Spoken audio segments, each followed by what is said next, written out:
warm welcome to you. Thanks so much for joining us on Ottawa Business Matters. We talk all things business.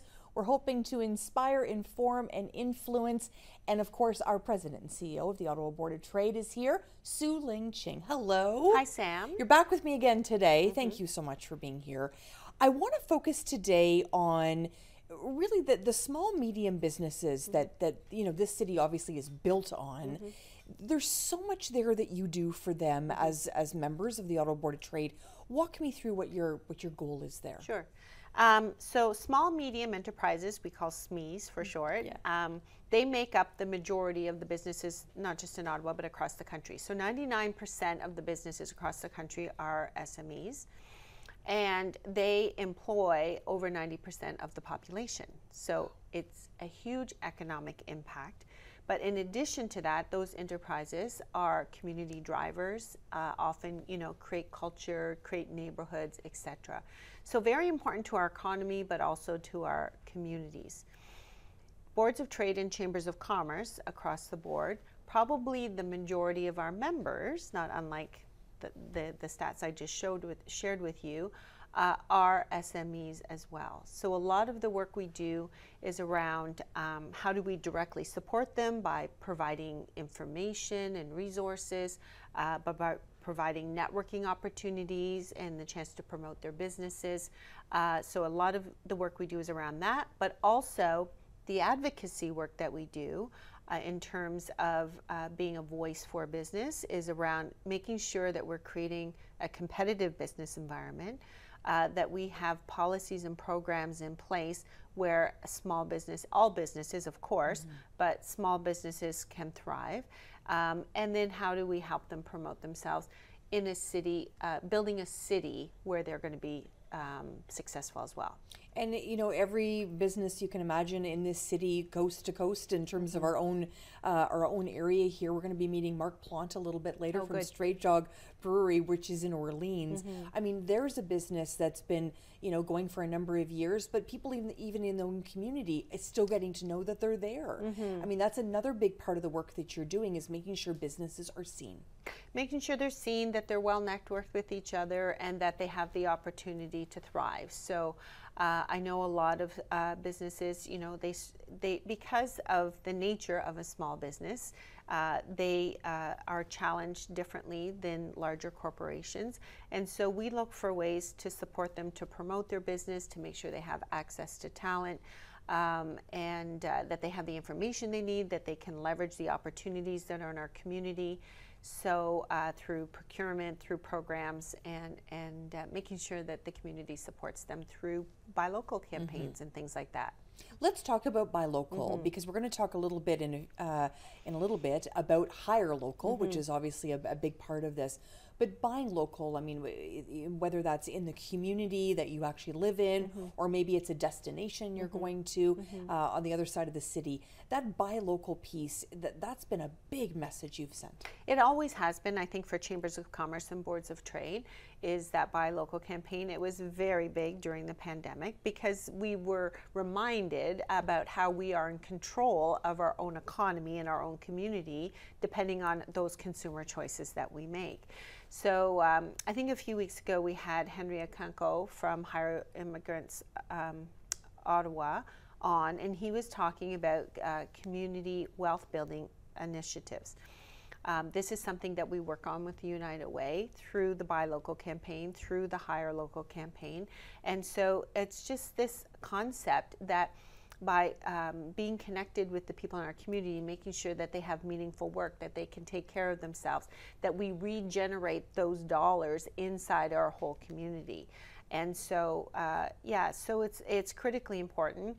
And then there are lots of opportunities for us to make sure that small local businesses are thriving through our choices every day as residents and consumers, but through procurement policies at at every level of government and with large corporations who spend a lot of money, and through policies like we've been calling for the elimination of interprovincial trade barriers, for example. So we've been working with our colleagues at Chambers across the largest Canadian cities asking for the federal and provincial government to eliminate those barriers, because, you know, as it is today, it's easier sometimes to buy things that we need from outside of the country, and easier than just inside our country. And it's especially important for us, since we're 5 minutes away from another province, you know, that we build up local and regional economies. And this message about hiring local, and we're going to get a chance to chat with Chantal and Yelle in a minute, but you know, this is a really important piece, but yet we also need people, fresh faces in our city to also invigorate our hiring here. So it's a real balance, right?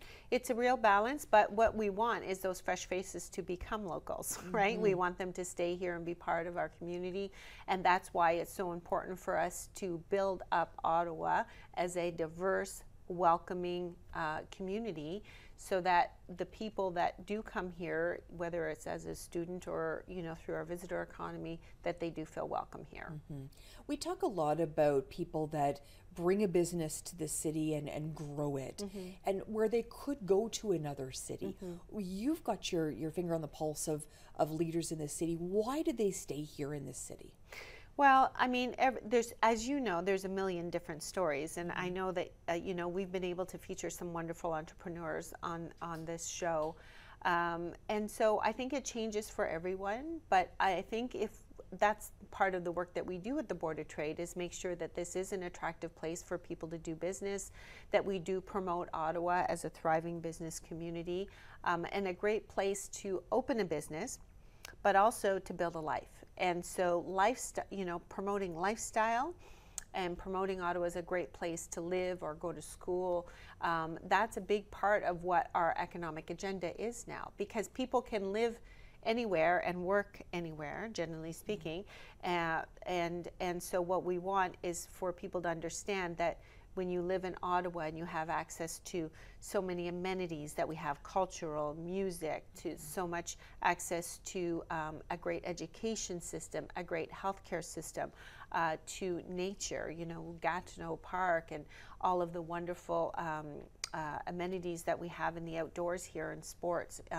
So those are the things that I think really drive people's decision making as a great place to live, but also making sure that we're open for business, that we welcome business, that we understand that economic growth and that profitability are the things that drive the services that for our whole community, that drive our ability to build programs to become the future of the city, you know, become the city of the future that we want. So I hope that, you know, a lot of business leaders are also our community leaders, and that they understand that. I hope so, because I think that's what this city has been built on and continue to be built on.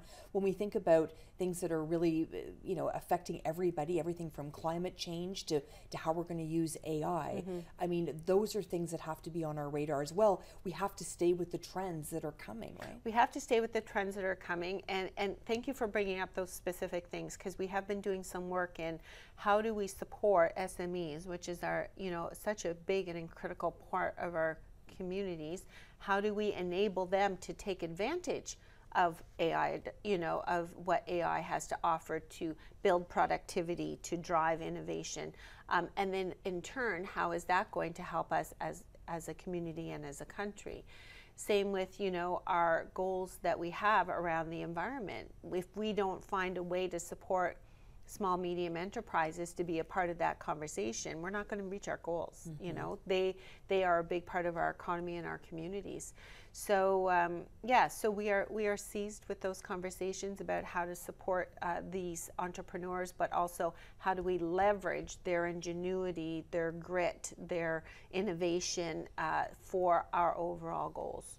Whenever I see you at an event with the Ottawa Board of Trade, whether it be the Bob's or a Mayor's Breakfast or wherever you are, I always see you having these great conversations, and people want to speak with you, and they're sharing with you the good and the bad, right? What's happening with their business that may be a bit challenging coming out of the pandemic, but also you know, sharing with you, here's the successes we've had. Talk to me a little bit about those conversations, because you've got so many members of the Ottawa Board of Trade. Hearing those conversations must drive you as well. It does. And I mean, I love the members of our business community, and I'm so impressed every day by the stories that I hear. But in terms of the unique value proposition we bring as an organization, you know, knitting together those stories, calibrating those stories, the challenges they're facing, the opportunities that they see, that's the information that we use in order to make our recommendations to various levels of government. Because policy does matter. What I believe that our entrepreneurs and our innovators are the ones that are going to drive change in our community, but they have to do it in an environment, a framework, right, where they can be the most successful. So that's policy matters, and that's why the work that we do is so important, because you could change a policy in a day and it completely changes the environment in which a business was planning to grow or planning to hire, or, you know, make a meaningful contribution to a societal need, you know. So I feel very honored to be in this role, and very honored to work with the members and the volunteers of the Board of Trade, who are also very involved in designing the future of our city. For sure. And so many of these businesses, and you know, we get to talk to them all the time, really involved in philanthropy. It's part of that ecosystem. Right? I mean, in a couple of weeks, we're going to have a chance to chat with the head of the Ottawa Hospital and the big campus that's being done, you know, being created there. So the philanthropy piece is key as well. It certainly is, and I think we're very lucky in Ottawa to have people who, we're a large city, but we are a small, you know, tight-knit community. And, you know, the opportunity for us to have world-class healthcare facilities in Ottawa, it draws people here, attracts, you know, talent here, takes care of our community as a whole, but that also requires the business community to step up and make it happen. Absolutely, and they are doing that. And they are doing that. Which is fantastic. Thank you, Sueling. Always a pleasure. Thank you, Sam. Thank you so much. Sueling Ching, of course, President and CEO of the Ottawa Board of Trade. When we come back, we're going to speak with Chantal and Yelle. Stay right where you are.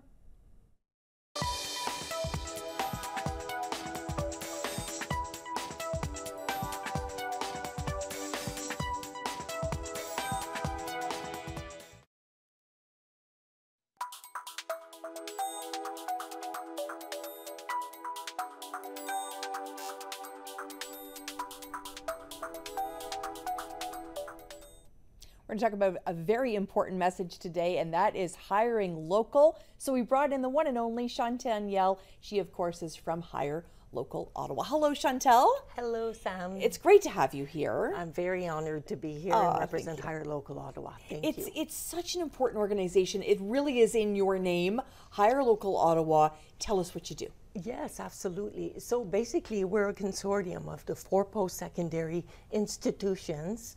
So we're talking about Algonquin College, Carleton University, Collège La Cité, as well as the University of Ottawa. And our message out there is the importance of hiring local and supporting your local schools. And in the industry, we've been wonderfully supported by all sorts of organizations. We're talking about Invest Ottawa, the City of Ottawa, the Canada North Business Association, as well as, of course, the Board of Trade, who are wonderful and who host our website. Yeah, wonderful. I love hearing that. And when I think about, you know, somebody that's maybe coming to Ottawa, maybe immigrating to this country, or maybe coming as a student, we don't want to just have them land in our city and not create supports around them. That's part of this, right? Absolutely, it's a big part. All of the local schools have a fair amount of international students, and in order to retain talent in Ottawa, they need to have work experience in Ottawa. They're willing to move to Ottawa for school, but if they go outside of Ottawa for work experiences, then we're not going to retain them after graduation. And that's a big part. But there's also the local high schools where we have all these people from Ottawa. There are kids, there are neighbors' kids, and if these students are not supported locally, same thing happens, is they end up doing job placement in Toronto or in Montreal or in Vancouver, and then we lose them, right? Such a good point. I didn't think about that, to be honest with you. Really, really key. We want them to stay at home, get all that great experience, and then bring it back here. Absolutely. Because I do hear from a lot of business owners and entrepreneurs that sit in this chair every single week, and they tell me one of the biggest challenges is to retain talent and keep talent. When we have such a beautiful city to work, live, and play, I just think everybody should be living here. So give us a sense of how you engage with employers, for instance. Yes, absolutely. So what we're trying to do is, as a group, to bring value to the industry. So let me give you a couple of examples. This year, so we're on our third year. Mm-hmm. This year, what we're trying to accomplish before the end of the year, and the City of Ottawa is actually our partner that's leading the initiative, is we're trying to have a shared calendar of events. How often do people in the industry actually coordinate an event, only to find out 2 weeks prior to the event that there's a conflict with another talent-driven event? So, and it sounds simple, but it's complicated to make sure that we all have a calendar that we can access where events can take part. Another big value is we've been asking ourselves, how could we set up career fairs where students from all the 4 local institutions are present instead of each of us doing our own thing? And in the last year, we've been asking ourselves that question. And logistically, it's a little difficult, but this opportunity just fell in our lap right now. The University of Ottawa has the opportunity to be at the Shaw Centre on June 10th coming up. And what we've decided to do, and this is brand new, newsflash, what we've decided to do is we're inviting Algonquin College, Carleton University, and La Cité Collégiale to invite their new grads. And the new grads from all 4 schools are going to be at the Shaw Centre on June 10th. And it's kind of a pilot project for us to see how that's going to work and how maybe we can eventually convert that to Hire Local Ottawa. I love it. All I hear is collaboration, collaboration, collaboration, right? Yes. I mean, that's what it's about, is working together. As much as you have different institutions, coming together under that one umbrella is better for the student, better for this city. Absolutely, absolutely. Yeah. And so tell me a little bit about, maybe it's an example of somebody that has sort of walked this journey, and talk to me a little bit about somebody that has had some success. You mean an employer? Yes. Oh my God, we have so many of them, so many of them.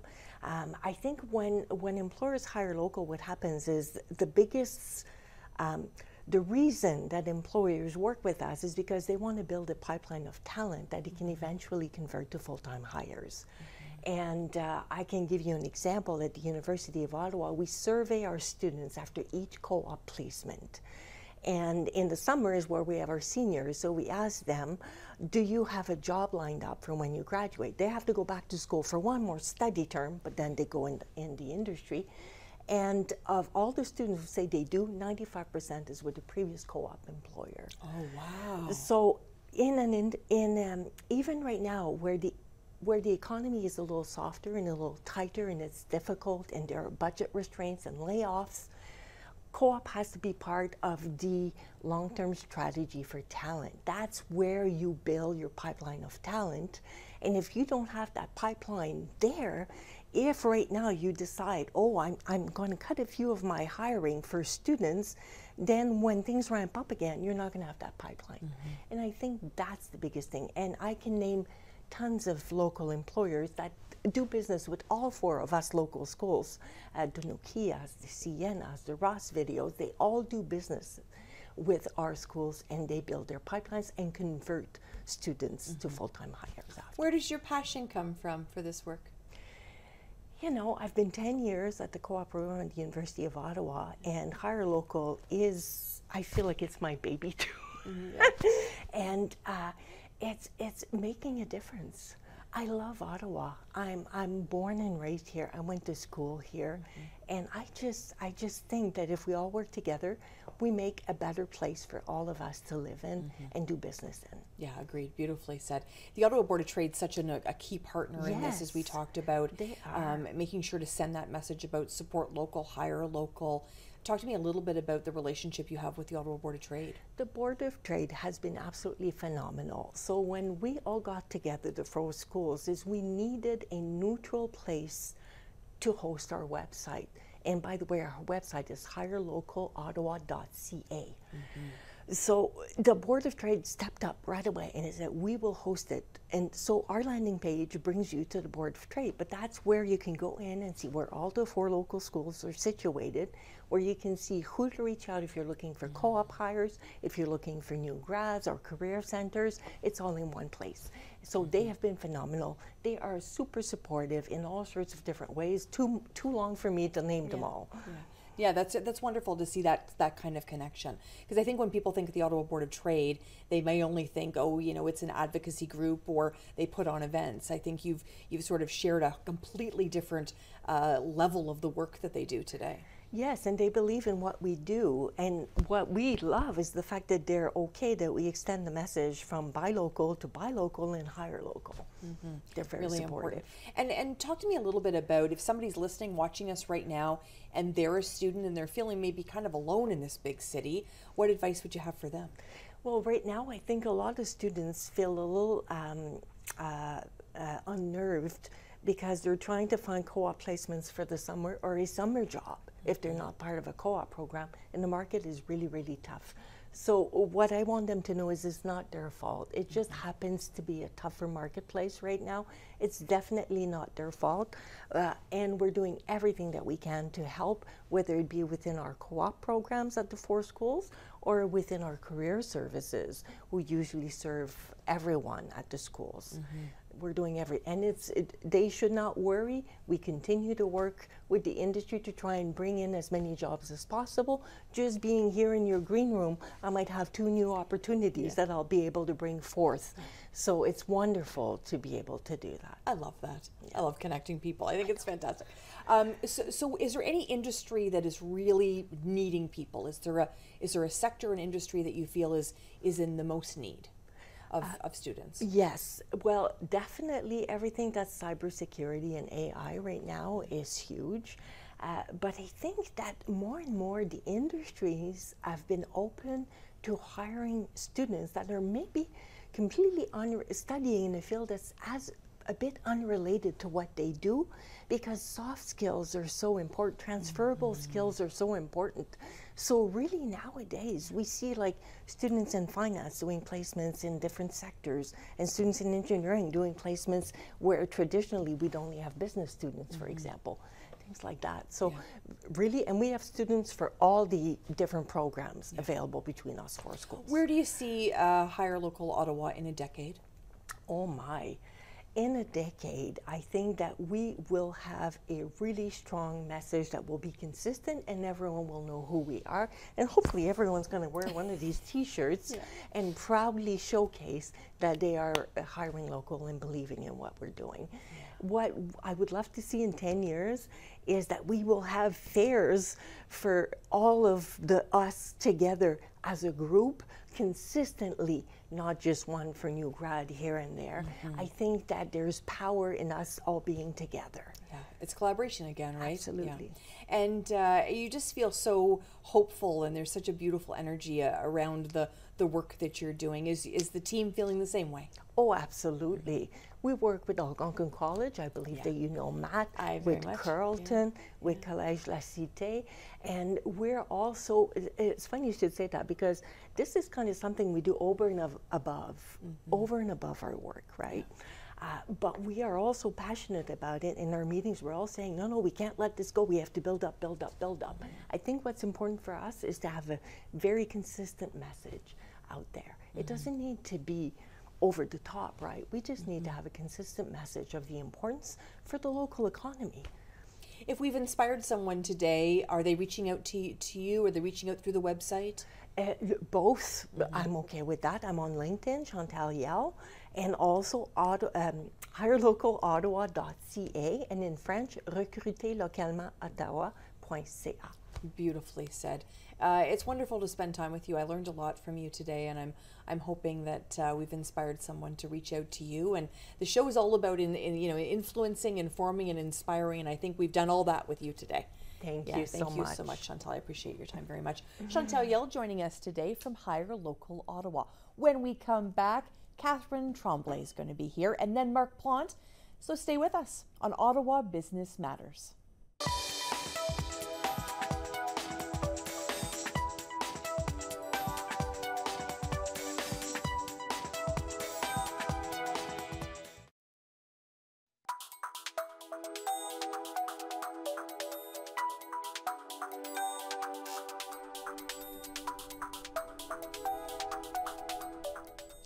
And we're back on Ottawa Business Matters. I'm Sam LaPrade, and I have the one and only Kathryn Tremblay with me today. She's the CEO of the Year for 2021. It's 2024, though. I know. and you have just absolutely dominated in the best possible way this community, and you're just you're involved in everything. I don't know how you do it. But Altis Recruitment is your baby. So tell me a little bit about Altis. Oh, thank you for asking, and thank you for the lovely intro. You know, Altis, I had a husband and partner, Tony Gaveras, and he and I started 35 years ago in the Byward Market in a small apartment at 89 Murray. And the two of us, I mean, we literally worked out of there, interviewed. I mean, it was craziness because it was kind of a bachelor pad. Yeah. And we eventually grew in Ottawa and slowly, you know, expanded. We have about 200 employees now, and we work quite a lot. About 45% of our revenue is Ottawa, 45% is Toronto, and then about 10% West. And we make about 8,000 placements a year, mostly permanent and contract, kind of in the 80,000 to 250,000. That's kind of our sweet spot. Okay. And we do about half IT and about half professional levels. Incredible. And it's amazing. What a beautiful business. We have a beautiful team. It's a pretty special business. But you've created that. You've created that. I mean, I know how hard you work.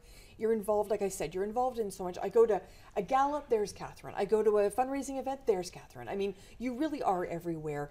When you received your CEO of the Year award, I know how much it meant to you. It did. So talk to me a little bit about that moment. Take me back. Oh my goodness. Well, I have to say, what I love about this particular program, the CEO of the Year, is that it's not by application. So I didn't even know it was happening, and I hadn't even conceptualized it. And I knew some of the past winners and was pretty impressed with them, you know. And so I get a phone call to schedule a meeting, and it was Ian Sherman, who's an amazing man. Lovely man.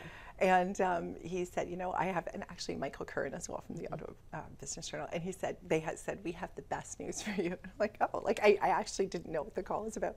And they said, you know, we've gone through our iteration of candidates, and you've been chosen. And I have to say, it was almost like, you know, you step back, and it's a reflection of your career, and it's a reflection of your community and all of that. And it was special for me as a woman as well, because with, I think, 20 plus years into the program, I think there's only been one other woman. So it's nice.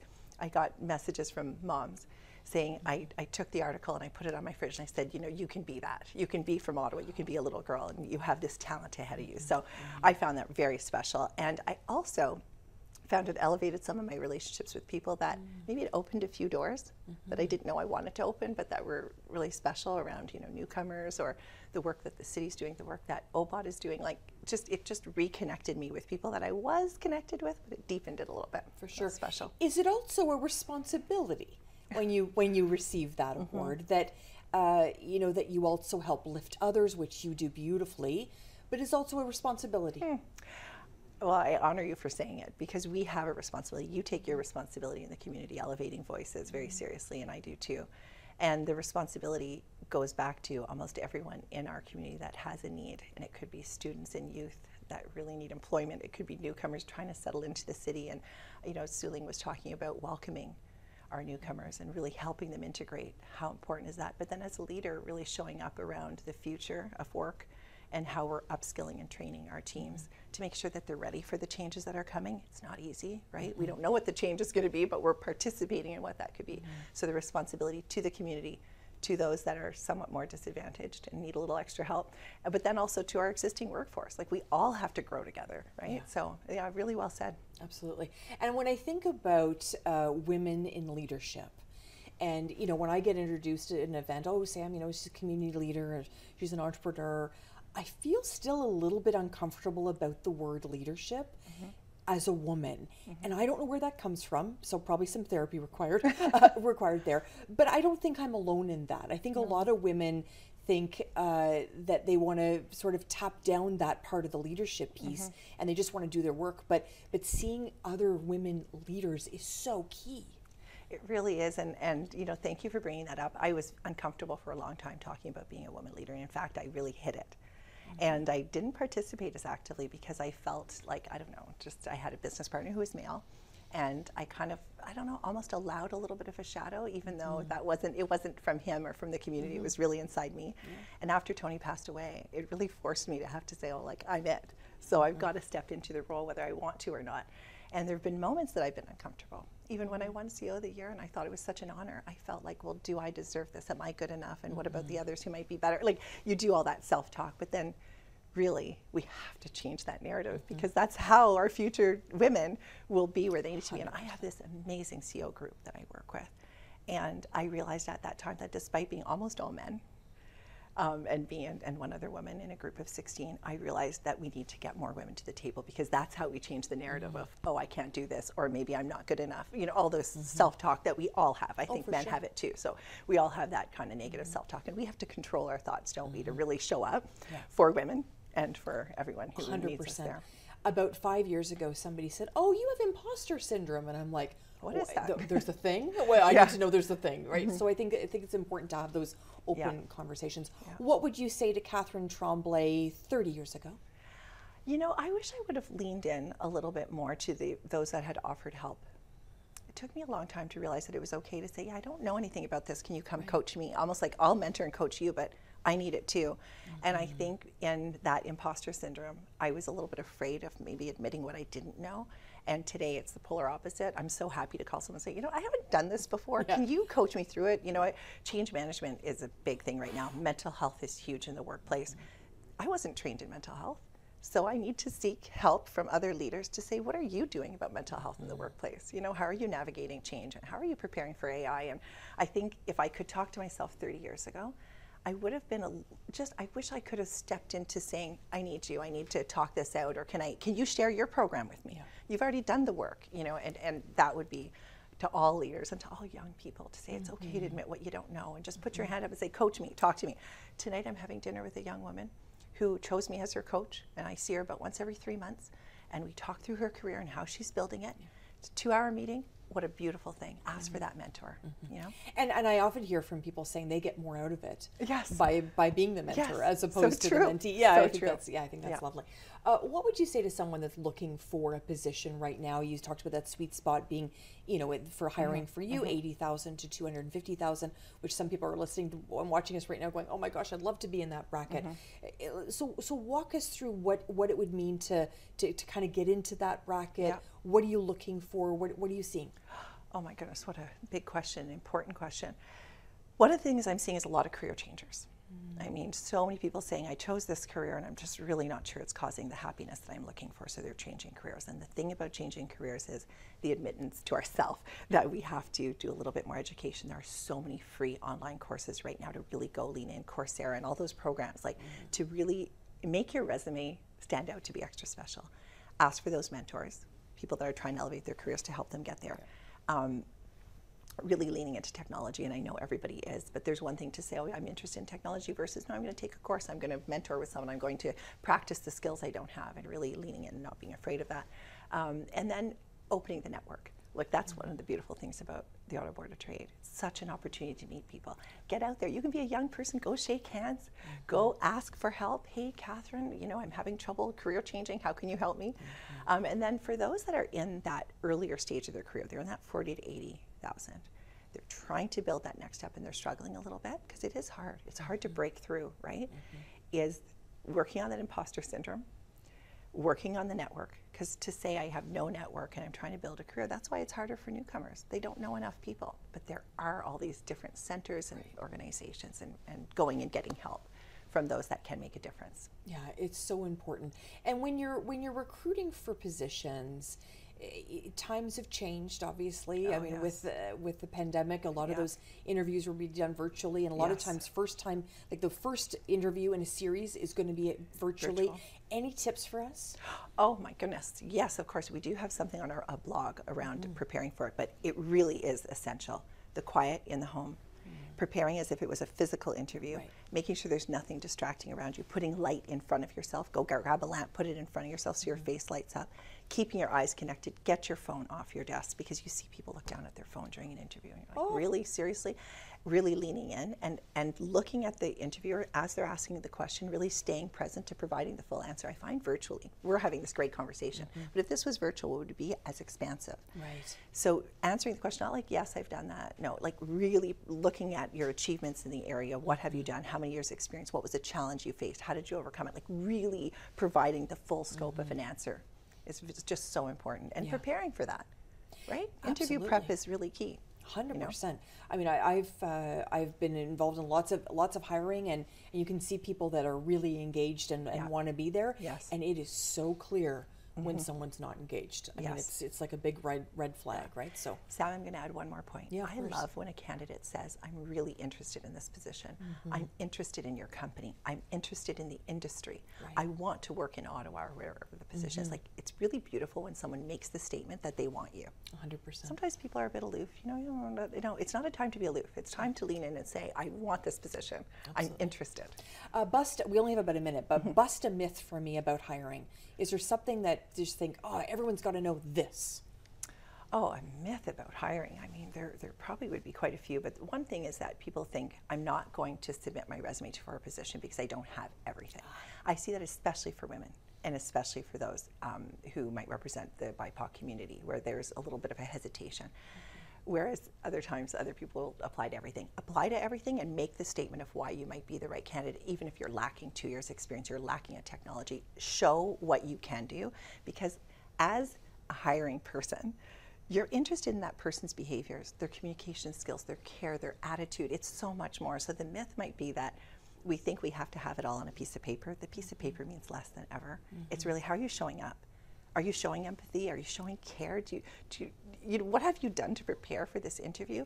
Can sometimes be so much more important than what looks so perfectly qualified on a resume. Right. Get past it. And those transferable skills. Oh, yes. Right. I mean, we've seen that a lot with job turnover. You see somebody that maybe was in the media and now they're working communications for corporate Canada. Absolutely. So lots of those opportunities. Yeah. What a wonderful opportunity to spend time with you today. I love talking with you, and I love how you don't have to prepare a lot. You just have it inside yourself. You have a natural gift in your field. It's really nice, Sam. You're very kind. Thank you. I appreciate it. Kathryn Tremblay joining us today from Altis Recruitment. Reach out to Kathryn or one of her team if you're looking for a new change. When we come back, Marc Plante is going to be here. We're heading all the way to Orleans to Stray Dog Brewery. Stay with us, everyone.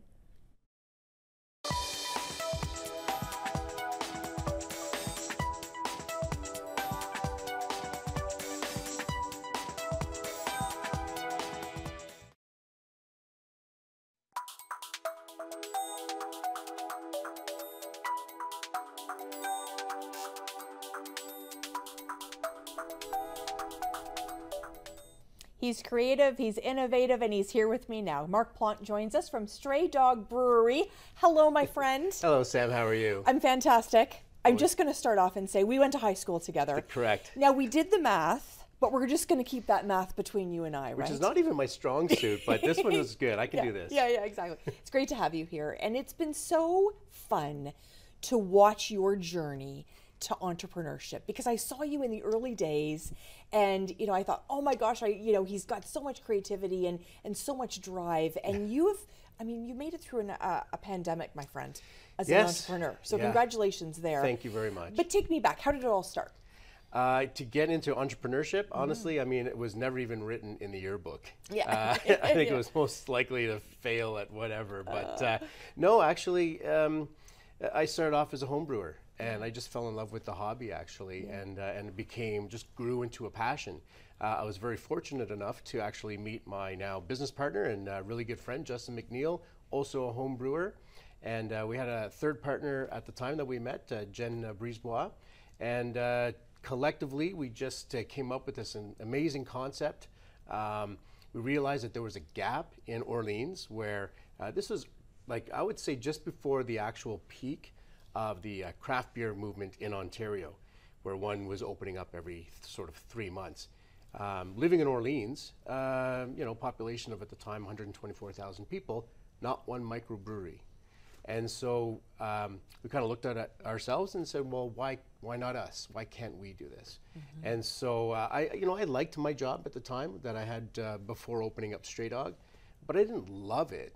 And I thought, there has to be more to life than just working for the weekend. And I really had, like you said, sort of this drive to do something else, to do something more fulfilling for me, and to also be able to kind of give back into the community that I grew up in and I love. And so really that's kind of where, the concept of Stray Dog came about, and just the fact that we would be so fortunate to open up a business in Orleans. Oh, it's fantastic. And we went to St. Matt's. Correct. Go Tigers. Yes, and Tigers all the way. So I think back to that day, there was one little strip mall, and there wasn't a lot in Orleans, so it has grown.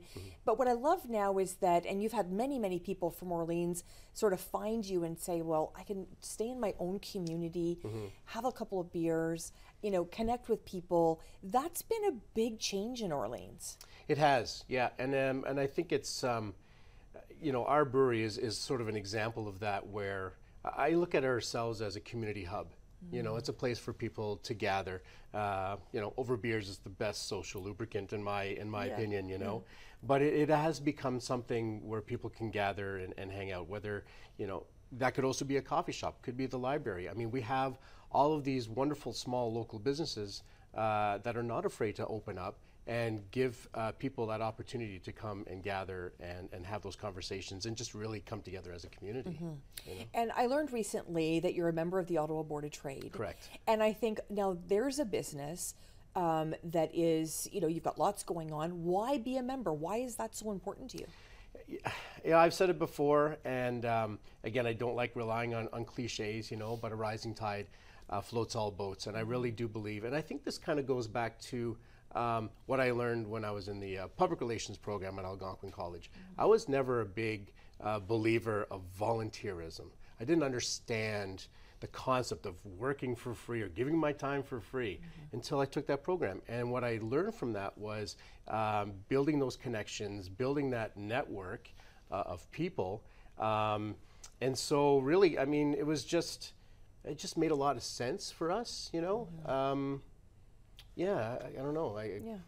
I think it's really important that people know that businesses of your size are also members. I think people think, it's big businesses and it's all downtown. You're in Orleans and you're a member because you know the benefit. And I think whether the benefit of the Ottawa Board of Trade is getting together, at different events. I know you've hosted an event, or it's an opportunity to hear about the advocacy work or the big budgets coming down. Whatever it is, you're at the table by being a member. Yeah, I think all small businesses, or most small businesses, suffer from trying to get their name out there, trying to be known, or spreading outside of their own sort of small network. I mean, yeah, we're based in Orleans. We're Orleans' very first microbrewery. But I mean, we're Ottawa based, and we want to reach everyone. And to do that, you have to build on that network, and it's really knowing who you know, and trying to find kind of those connections that work out. So the Ottawa Board of Trade really made a lot of sense for us, because we're not an insular business. We don't want to work or be in a silo. I think it's really important to make a lot of other connections, because I mean, at the end of the day, beer is just the product that we make, but we're really in the people business. And so we can benefit from a lot of the other businesses in Ottawa, and I like to think vice versa, where we can help them if we can. For sure.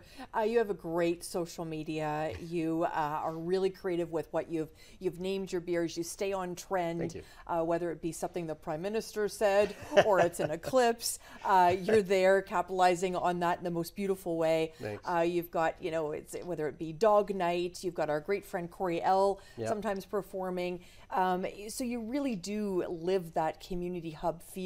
I'm so proud to have been a chili judger at one day. You were fantastic. And that was lots of fun. So you really do try and do all that. And I think, yes, of course, and I love the fact you said you're in the people business as opposed to the beer business, because you see that on your social. It comes through beautifully, by the way. Well, thank you very much. And I think that's it's organic. You know what I mean? I mean, it comes from a right place. It comes from the heart. And I think when you present yourself that way, people see how genuine you are. And so automatically you already make that connection. You already feel that warmth. And I like to think that that translates not only just with our staff the moment you walk into our tap room, but everything that we do, whether we're out in the community at a festival or if it's just even our branding, it brings people in. It makes people feel connected, and I think that's really important. So when we were in school together, if I would have passed you a note that said, Marc, you'll be an entrepreneur and own a brewery, would you have laughed at me? Like I am right now, absolutely. Yeah, I love would it. have. Yeah. I love it. Yeah. And what do people say? Like, obviously you've got lots of friends in Orleans, but do people say, I can totally see you doing that, or they're like, wow, look at Marc? Or it does. It comes as no surprise to them, and maybe because we're our own harshest critics, I think, right? Sure. When we look in the mirror, and people will see things in you that you may not necessarily see. So it really is kind of nice to hear that, and it's validation that what you're doing is the right thing.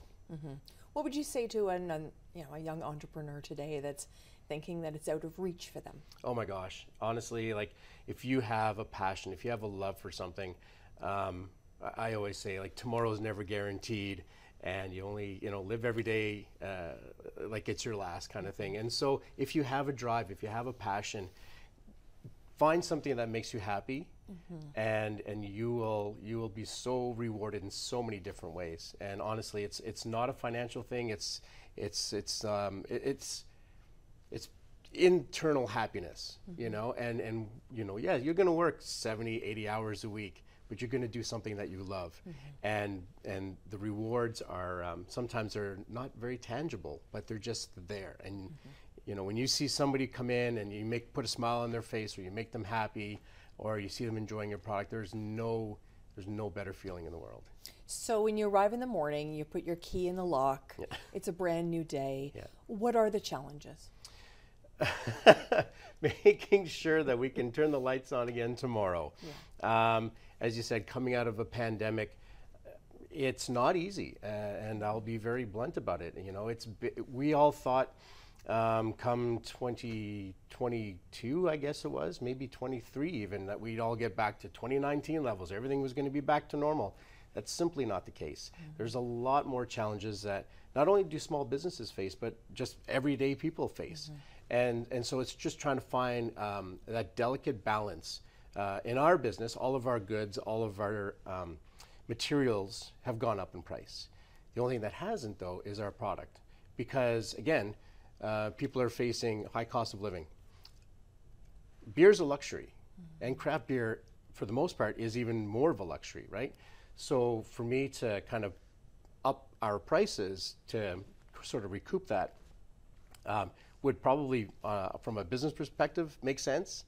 But we're very sensitive to the fact that our customers, view us as that luxury item, and so we don't want to price ourselves out of that, and we want to be supportive. And we figure, if we just do what we can right now, it's there'll be a lot more longevity to it if we just kind of maintain the course. For sure. Who would you love to see walk in that tap room someday? Is it people outside of Orleans? Is it inviting more people from Orleans? Is there a celebrity you'd love to see walk in? There's so many celebrities I'd love to see walk in. But honestly, I love seeing new people walk in. People that have never been to our brewery before, and when I get a chance to talk to them and ask them, like, oh, what brought you in here? And the answer is different every single time. I see that as an opportunity to wow them, and that's, and I hope my staff, I think, honestly, my staff are very good at doing that as well. Just making people feel welcome and part of the family, and giving them that experience so that when they walk away, they'll be able to tell their family and their friends, and maybe a celebrity friend of theirs that can come in later. There you go. I love it.